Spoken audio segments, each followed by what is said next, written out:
Good morning again. Now this is a continuation of the previous video. Now this is another a different construction, slightly different construction I would say, for a convex lens. Now the position of the object, I have kept it at this point between F and, if I take this as O as the optic center. Now here the object is between F and O.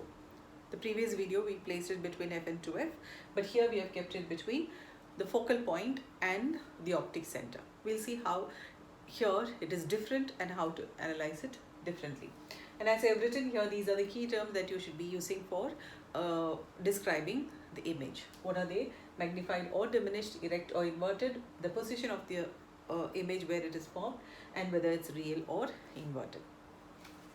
Now, as the procedure still stands the same, you just take a parallel light ray. Now how should it pass through? It should pass through the focal point. So I'll take it through F. Now the second light ray should pass through the optic center. Will it deviate? No, it will just go straight. Now, what did I mention in the previous video? The meeting point here. In the previous video, if you notice, both the light rays actually met at a point here, or there was an intersection. Here, if you notice, actually they are diverging. So the more I extend, the more they will get diverged. They are not going to meet on the other side ever. Am I right? So will I get a real image in this case? Is it possible?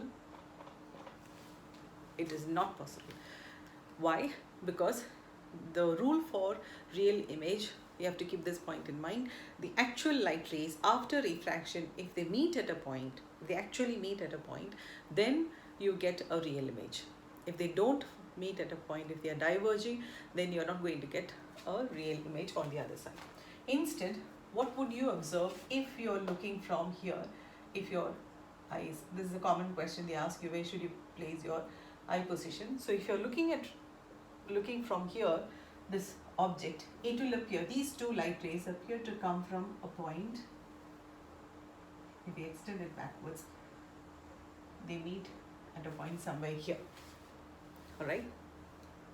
Now, do the actual light rays originate from here? No, they appear to come from there. So this appearance, or it is giving you an illusion that's your, sorry, it should be real or virtual.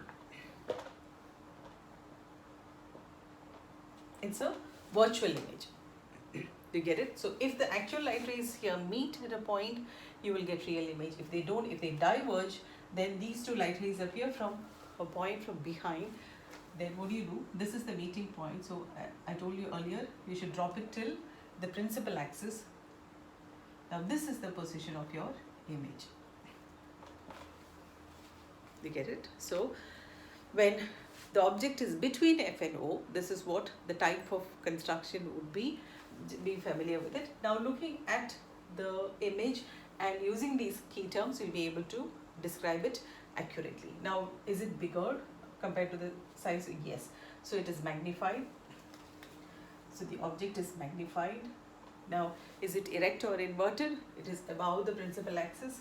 We have dropped it to the principal axis. It is erect. And where is the position? It is formed beyond F on the same side of the object. Object is here, image is also on the same side. So beyond F, or between F and 2F, on the same side of the object. You can describe that as well. Now here it is a virtual image. So this is a common type of question they would ask.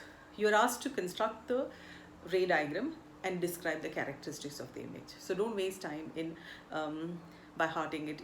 Sometimes you get confused whether it's real or virtual. So looking at the diagram as I have given the tip, remember that you'll be able to describe it accurately. Alright. Now we'll see about concave lens. In concave lens, all you have is like one type of construction only for any position. Wherever you place the object, all those ray diagrams are similar. You will end up with the same characteristics of the image. So it's easy for you to construct or describe it. We'll see that in a bit.